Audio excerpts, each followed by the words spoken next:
পাশ না হওয়া অধ্যাদেশ নিয়ে নতুন এবং কার্যকর আইন করবে সরকার। বিভ্রান্তি না ছড়ানোর আহ্বান। সংসদীয় স্বৈরতন্ত্রের পথে হাঁটছে ক্ষমতাসীনরা, অভিযোগ বিরোধী দলের। আবার সেই একদলীয় শাসন বাংলাদেশের জনগণের ঘাড়ে তারা চাপাতে চায়। স্টেক হোল্ডারদের সাথে আমরা ব্যাপক আলাপ আলোচনা করব, করে এটাকে আরও এনরিচ করে আমরা পরবর্তী সেশনে নিয়ে আসতে চাই। সশস্ত্র বাহিনীর দরবারে প্রধানমন্ত্রী তারেক রহমান। আধুনিক সরঞ্জামের পাশাপাশি কৌশলগত জ্ঞানার্জনের তাগিদ। জুলাই সনদ বাস্তবায়নের প্রতিশ্রুতি। বর্তমান সরকার স্বাক্ষরিত সনদের প্রতিটি দফা যথাযথভাবে বাস্তবায়ন করতে বদ্ধপরিকর। দ্বিতীয় ধাপে ঢাকা সহ 3টি সিটিতে হামের টিকা দেয়া শুরু। প্রাদুর্ভাব কমাতে 95% শিশুকে ভ্যাকসিন দেওয়ার লক্ষ্য। উপসর্গ নিয়ে আরও 10 মৃত্যুর খবর দিল অধিদপ্তর। ইসলামাবাদ আলোচনা ভেস্তে যাওয়ায় মধ্যপ্রাচ্যে ফের অনিশ্চয়তার ঘনঘটা। হরমুজ থেকে ইরানের ট্রলারদের ঘোষণায় পাল্টা অবরোধের হুমকি ট্রাম্পের। বিচার বিভাগের স্বাধীনতা, মানবাধিকার এবং গুম কমিশন সংক্রান্ত নতুন ও কার্যকর আইন করবে সরকার। এই ধরনের 7টি অধ্যাদেশের বিল পাশ না হলেও তা বাতিল হয়নি বলে জানিয়েছেন আইন এবং স্বরাষ্ট্রমন্ত্রী। বলেছেন, এসব অধ্যাদেশের ত্রুটি, সাংঘর্ষিক ধারা আলোচনার মাধ্যমে সংশোধন করে নতুন আইন করা হবে। আর এ নিয়ে না বুঝেই বিরোধী দল রাজনীতি করছে বলে অভিযোগ সরকারের দুই মন্ত্রীর। এ সময় অপ্রাসঙ্গিক নানা ইস্যুতে সংসদ থেকে বিরোধী দলের ওয়াকআউটেরও সমালোচনা করেন তারা। মাননীয় স্পিকার, আপনাকে অনেক অনেক ধন্যবাদ। ত্রয়োদশ সংসদের প্রথম অধিবেশনে অন্তর্বর্তী সরকারের জারি করা 133টি অধ্যাদেশ উত্থাপিত হয়। যে রিপোর্টটা এই সংসদ গ্রহণ করেছে, সেই রিপোর্টের বেসিসেই আমরা এগিয়ে যাচ্ছি মাননীয় স্পিকার। এর মধ্যে 97টি কোনো কাটছাট না করে বিল আকারে আইনে রূপান্তর করা হয়েছে, আর 13টি সংশোধনী আকারে আইনে রূপ দেয়া হয়েছে। রহিতকরণ ও হেফাজত করা হয়েছে 7টি অধ্যাদেশ। এর মধ্যে জাতীয় মানবাধিকার কমিশন, গুম কমিশন, সুপ্রিম কোর্টের বিচারক নিয়োগ ও আলাদা সচিবালয় অধ্যাদেশ রয়েছে। এসব অধ্যাদেশ সাংবিধানিক বাধ্যবাধকতা অনুযায়ী নির্ধারিত 1 মাসের মধ্যে পাশ হয়নি। এ নিয়ে বিরোধী দল সংসদ থেকে ওয়াকআউট করেছে। চলছে সরকারের সমালোচনা। আলোচনাই হবে না, এখন তো এটাকে অলরেডি এজেন্ডা আউট করে দেওয়া হয়েছে। তবে সরকার বলছে, তড়িঘড়ি করে অন্তর্বর্তী সরকার অনেক অধ্যাদেশ করেছে।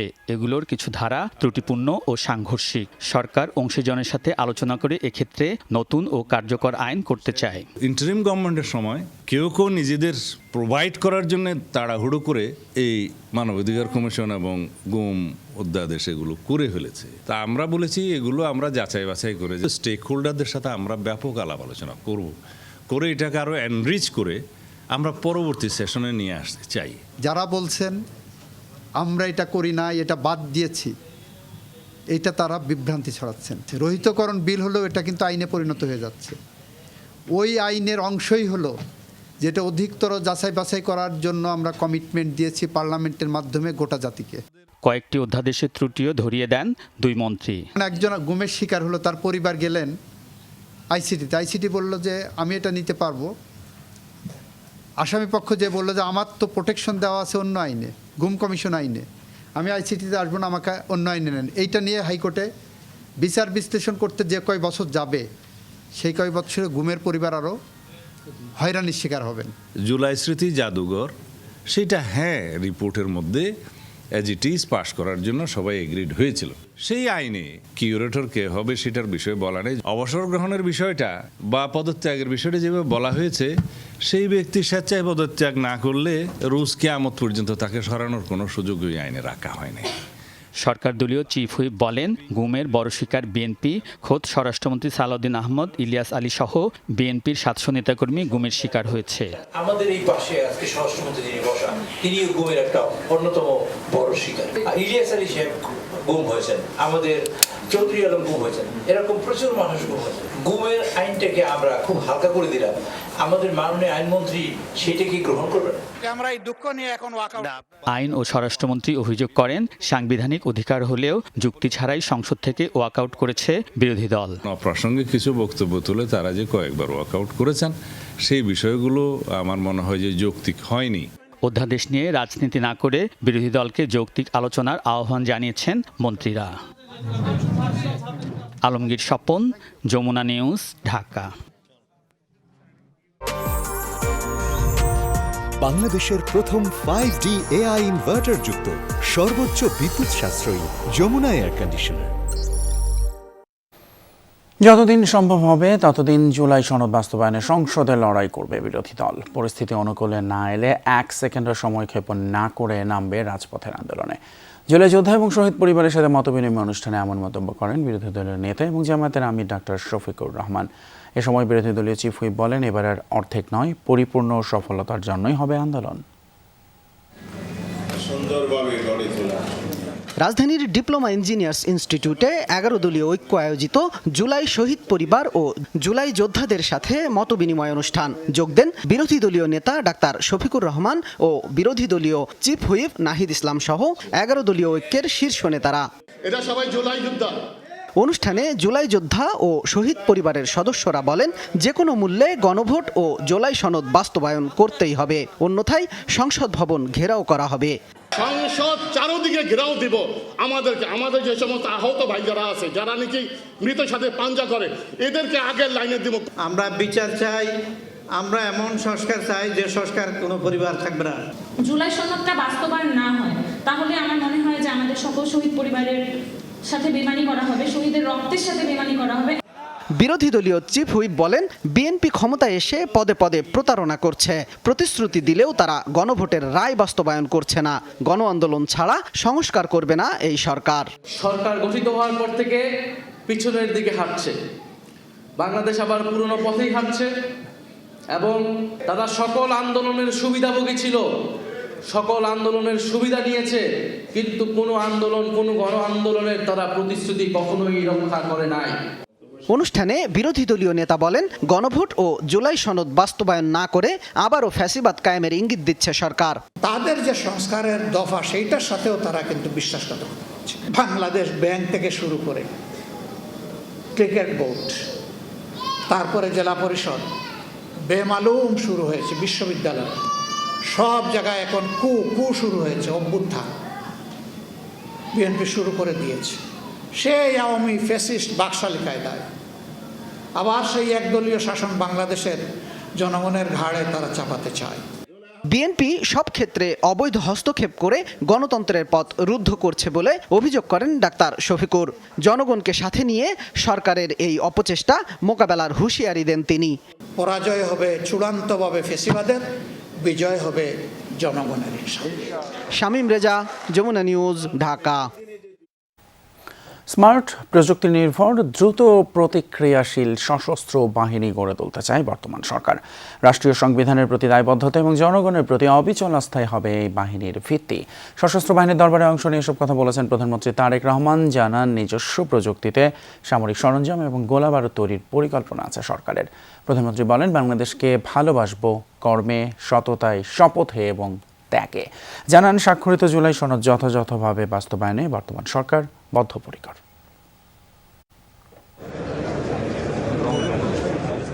পিতা সাবেক সেনাপ্রধান জিয়াউর রহমান, সেই সূত্রে সেনা পরিবারেরই সন্তান তিনি। সুশৃঙ্খল পরিবেশেই কাটিয়েছেন শৈশব, কৈশোর। তবে এবার সম্পূর্ণ ভিন্ন আবহ। প্রথমবারের মতো প্রধানমন্ত্রী হয়ে সশস্ত্র বাহিনীর দরবারে তারেক রহমান। বক্তব্যেও ফেলে আসা দিন আর বর্তমানের দায়িত্বশীল অনুভূতির রেশ। এই দরবারে যখন দাঁড়িয়েছি তখন আমার মা, বাবা, একমাত্র ভাই আর আমাদের মাঝে নেই। এমনকি আমাদের সকলের স্মৃতি বিজড়িত সেনানিবাসের বাড়িটিও আমাদের কাছ থেকে কেড়ে নেওয়া হয়েছে। প্রধানমন্ত্রী বলেন, জুলাই গণঅভ্যুত্থানে সশস্ত্র বাহিনীর ভূমিকা জনগণকে আশান্বিত করেছে। ফোর্সেস গোলের প্রাথমিক ধারণা বাস্তবায়ন সহ সেনা, নৌ ও বিমান বাহিনীর উন্নয়ন অগ্রগতিতে প্রয়াত রাষ্ট্রপতি জিয়াউর রহমান ও সাবেক প্রধানমন্ত্রী বেগম খালেদা জিয়া গৃহীত নানান কর্মকাণ্ড আর উদ্যোগও তুলে ধরেন প্রধানমন্ত্রী। 2025 সালের 21শে নভেম্বর প্রচণ্ড অসুস্থতা সত্ত্বেও জীবনের ঝুঁকি নিয়ে হুইল চেয়ারে করে তিনি সেনানিবাসে উপস্থিত হয়েছিলেন। একদিন পরেই তিনি হসপিটালে অ্যাডমিট হয়েছিলেন এবং সেখান থেকে তিনি আর ফিরে আসেননি। এটিই ছিল তার জীবনের সর্বশেষ অনুষ্ঠান। এর মাধ্যমে সশস্ত্র বাহিনী এবং প্রিয় বাংলাদেশের প্রতি বেগম খালেদা জিয়ার নিখাদ ভালোবাসা প্রতিফলিত হয়ে উঠেছিল। প্রধানমন্ত্রী বলেন, সশস্ত্র বাহিনী কোনো ব্যক্তি, পরিবার বা দলের সম্পত্তি নয়। রাষ্ট্রীয় সংবিধানের প্রতি দায়বদ্ধতা ও জনগণের প্রতি অবিচল আস্থাই হবে এর ভিত্তি। আমরা এমন এক সশস্ত্র বাহিনী চাই যাদেরকে বহিঃশক্তি সমীহ করবে আর দেশের জনগণ রাখবে আস্থায়। বিএনপি সরকার জুলাই সনদ স্বাক্ষর করেছিল। যেভাবে সনদ স্বাক্ষর করা হয়েছে, বর্তমান সরকার স্বাক্ষরিত সনদের প্রতিটি দফা যথাযথভাবে বাস্তবায়ন করতে বদ্ধপরিকর। বলেন, বর্তমান সময়ে যুদ্ধ নিরাপত্তার ধরন বদলেছে, তাই সশস্ত্র বাহিনীকে শুধু আধুনিক যুদ্ধ সরঞ্জামে সীমাবদ্ধ না রেখে পেশাগত দক্ষতা ও কৌশলগত জ্ঞানার্জনে জোর দেন তিনি। আমরা এমন সক্ষমতা অর্জন করতে চাই যা কেবল সীমান্ত রক্ষায় সীমাবদ্ধ থাকবে না, বরং আমাদের ক্রেডিবল ডিটারেন্স, সম্ভাব্য প্রতিপক্ষকে আমাদের উপরে আক্রমণ করার চিন্তা থেকে নিরুৎসাহিত করবে। বৈশ্বিক চ্যালেঞ্জ সামনে রেখে জনস্বার্থ ও সার্বভৌমত্ব রক্ষায় আমরা প্রতিরক্ষা নীতিকে সম্পূর্ণভাবে ঢেলে সাজাতে চাই। প্রধানমন্ত্রী বলেন, সবাই সঠিকভাবে দায়িত্ব পালন করলে বাংলাদেশকে আর কেউ তাবেদার রাষ্ট্রে পরিণত করতে পারবে না। রাজনৈতিক কারণে কিংবা ন্যায় ও ন্যায্যতার ব্যত্যয় ঘটিয়ে যদি আপনাদের কারো প্রতি কোনো অবিচার করা হয়ে থাকে, বর্তমান সরকার সেটি যথানিয়মের প্রতিকার করার চেষ্টা করবে ইনশাআল্লাহ। সরকারের নির্বাচনী ইশতেহারে সশস্ত্র বাহিনীর উন্নয়নে প্রাধান্য দেওয়া হয়েছে বলেও জানান প্রধানমন্ত্রী তারেক রহমান। বলেন, বাহিনীর প্রতিটি পরিবারের কল্যাণ, বাসস্থান, চিকিৎসা নিশ্চিতে নিবিড়ভাবে কাজ করবে তাঁর সরকার। পুনর্মূল্যায়ন করে গঠন করা হবে আধুনিক বেতন কাঠামো। সাধারণ একটি চাকরি নয়, সৈনিক জীবন একটি বিশাল ত্যাগের নাম। সাইফুদ্দিন রবিন, যমুনা নিউজ, ঢাকা। 17 এপ্রিল রাত থেকে শুরু হচ্ছে এবারের হজ ফ্লাইট। উদ্বোধন করবেন প্রধানমন্ত্রী তারেক রহমান। রোববার বিকেলে সচিবালয়ে কথা জানিয়েছেন ধর্মমন্ত্রী শাহ মোফাজ্জল হোসেন কায়কোবাদ। তিনি বলেন, 2026 সালে হজে যেতে নিবন্ধন করেছেন ৭৬,৫৮০ জন বাংলাদেশি। বেসরকারি ব্যবস্থাপনায় ৭২,৩৪৪ জন আর সরকারিভাবে ৪,২৬০ জন যাচ্ছেন। প্রতিবারই কোনো না কোনো বিড়ম্বনায় পড়েন হজ যাত্রী বা ফিরে আসা হাজিরা। উনি পরিষ্কার ভাষায় বলে দিয়েছেন, কোনো অন্যায় অপরাধ হাজিদের উপরে কোনো অবিচার সহ্য করা হবে না। হাজিদের খেদমত করার জন্যে উনি নির্দেশ প্রদান করেছেন। হাজিদের যেভাবে সুন্দর এবং ভালোভাবে হজ পালন করতে পারে হাজিরা, সেই বিষয়ে উনি অনেক নির্দেশনা দিয়েছেন। যমুনা নিউজের সময় হলো একটা বিরতির, সঙ্গে থাকবেন, একটু পরে ফিরছে। রাজধানীর মোহাম্মদপুরে কিশোর গ্যাং দ্বন্দ্বে খুন হয়েছেন কুখ্যাত অ্যালেক্স গ্রুপের মূল হোতা অ্যালেক্স ইমন। রোববার সংঘর্ষের পর গুরুতর আহত অবস্থায় হাসপাতালে নেওয়া হলে চিকিৎসাধীন অবস্থায় তার মৃত্যু হয়। পুলিশ জানায়, বিকেল 4:30টার দিকে মোহাম্মদপুরের রায়ের বাজার বুদ্ধিজীবী সড়কের বেড়িবাঁধ এলাকায় প্রতিপক্ষ আরমান শাহরুখ গ্রুপের সঙ্গে সংঘর্ষে জড়ায় ইমন গ্রুপ। এ সময় ধারালো অস্ত্র দিয়ে ইমনের শরীরে বিভিন্ন স্থানে কুপিয়ে গুরুতর জখম করা হয়। পরে স্থানীয়রা তাকে উদ্ধার করে সোহরাওয়ার্দী মেডিকেল কলেজ হাসপাতালে নিয়ে গেলে চিকিৎসাধীন অবস্থায় তার মৃত্যু হয়। ঘটনার সময় অভিযান চালিয়ে 3 জনকে গ্রেপ্তার করেছে পুলিশ। গ্রেপ্তাররা হলেন সাইফ, তুহিন ও রাব্বি কাজী। তাদের কাছ থেকে হত্যাকাণ্ডে ব্যবহৃত চাপাতি, কাটার ও স্টিলের পাত জব্দ করা হয়েছে। পুলিশ বলছে, এলাকায় আধিপত্য বিস্তারকে কেন্দ্র করে এই সংঘর্ষ। নিহত ইমনের বিরুদ্ধে হত্যাসহ 18টি মামলা রয়েছে বলে জানায় পুলিশ।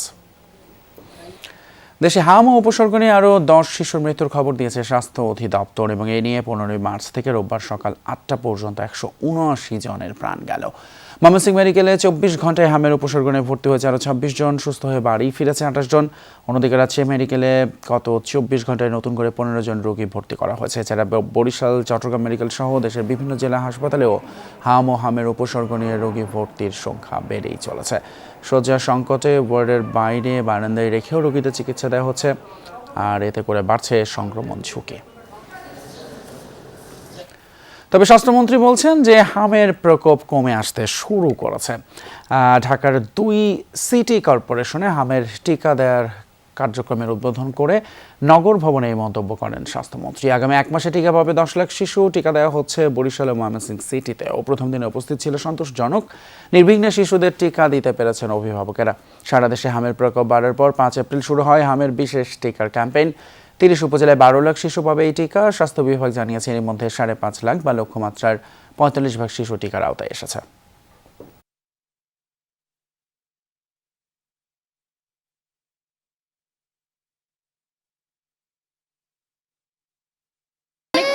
ছিলাম, সারাক্ষণই বাসাকে মানে বেবিকে বাসা থেকে বের করতে একটা ভয় হচ্ছিল।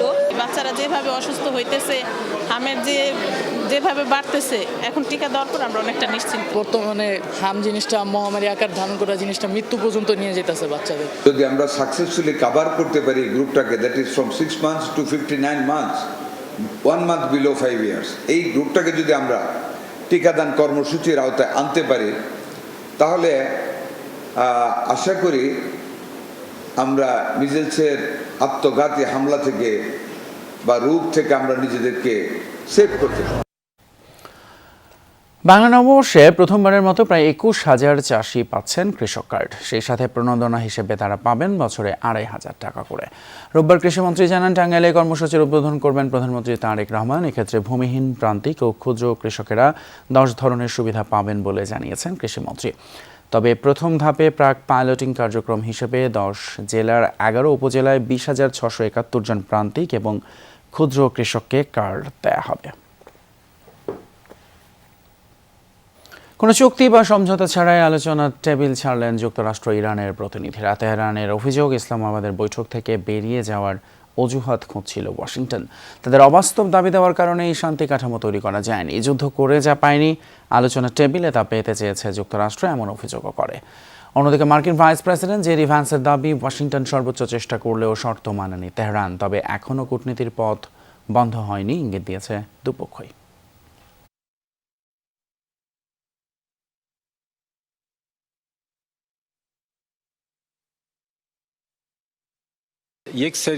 চল্লিশ দিনের যুদ্ধের পর এই আলোচনা হয়েছে এবং অবিশ্বাস আর সন্দেহের একটি পরিবেশে হয়েছে বৈঠক। এটা স্বাভাবিক। আমরা শুরু থেকেই আশা করিনি যে এক বৈঠকেই চুক্তি হয়ে যাবে। কেউই তা প্রত্যাশা করেনি।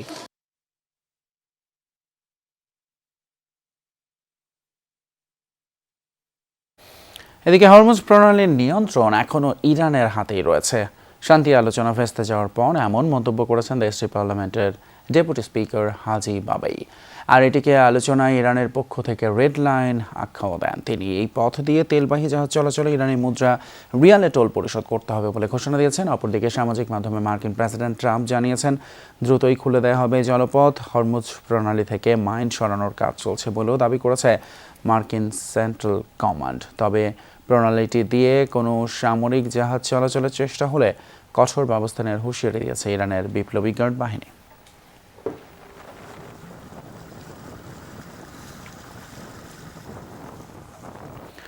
অন্যদিকে অবিলম্বে হরমুজ প্রণালী অবরোধ করবে যুক্তরাষ্ট্রের নৌবাহিনী, এমন ঘোষণা দিয়েছেন মার্কিন প্রেসিডেন্ট ডোনাল্ড ট্রাম্প। রোববার ইরানের সাথে যুক্তরাষ্ট্রের শান্তি আলোচনা ভেস্তে যাওয়ার কয়েক ঘন্টা বাদে এমন ঘোষণা দেন তিনি। আটকে দেওয়া হবে এই নৌপথে ঢুকতে বা সেখান থেকে বের হতে চাওয়া যে কোনো নৌযান। ট্রুথ সোশ্যালের পোস্টে হরমুজ প্রণালী দিয়ে যাতায়াতকারী তেলবাহী জাহাজগুলো থেকে ইরানের টোল আদায়ের ঘোষণার কঠোর বিরোধিতা করেছেন তিনি। ইরানকে টোল দিয়ে কোনো জাহাজ নিরাপদে হরমুজ প্রণালী পেরোতে পারবে না, এমন হুমকিও দেন। ট্রাম্প বলেন, ইরানের সাথে শান্তি আলোচনায় বেশিরভাগ বিষয়ে একমত হয় দুই পক্ষ, তবে ইরানের পারমাণবিক কর্মসূচি নিয়ে মতভেদের জেরেই ভেস্তে যায় শান্তি আলোচনা। সৌদি আরবে বন্যা, ভারী বৃষ্টিপাত আর এই বন্যার কারণেই সৌদি আরবের রাজধানী রিয়াদ সহ দেশের বিভিন্ন অঞ্চলে স্কুলে সশরীরে ক্লাস স্থগিত করা হয়েছে। রোববার বেশ কয়েকটি শিক্ষা প্রতিষ্ঠানে এই সিদ্ধান্ত কার্যকর হয়। শনিবার গভীর রাতে ব্যাপক বৃষ্টি শুরু হয় রাজধানীতে। সামাজিক যোগাযোগ মাধ্যম এক্সের ভিডিওতে দেখা যায় রিয়াদের রাস্তা দিয়ে প্রবল বেগে বন্যার পানি বয়ে যাওয়ার দৃশ্য। সৌদি সিভিল ডিফেন্স রিয়াদ ও পূর্বাঞ্চলীয় প্রদেশের বাসিন্দাদের সতর্ক থাকার এবং নিরাপত্তা নির্দেশনা মেনে চলার আহ্বান জানিয়েছে। এর আগে বৃহস্পতিবার আবহাওয়া কেন্দ্র সতর্ক করেছিল যে মঙ্গলবার পর্যন্ত দেশের বেশিরভাগ অঞ্চলে মাঝারি থেকে ভারী বৃষ্টিপাত হতে পারে।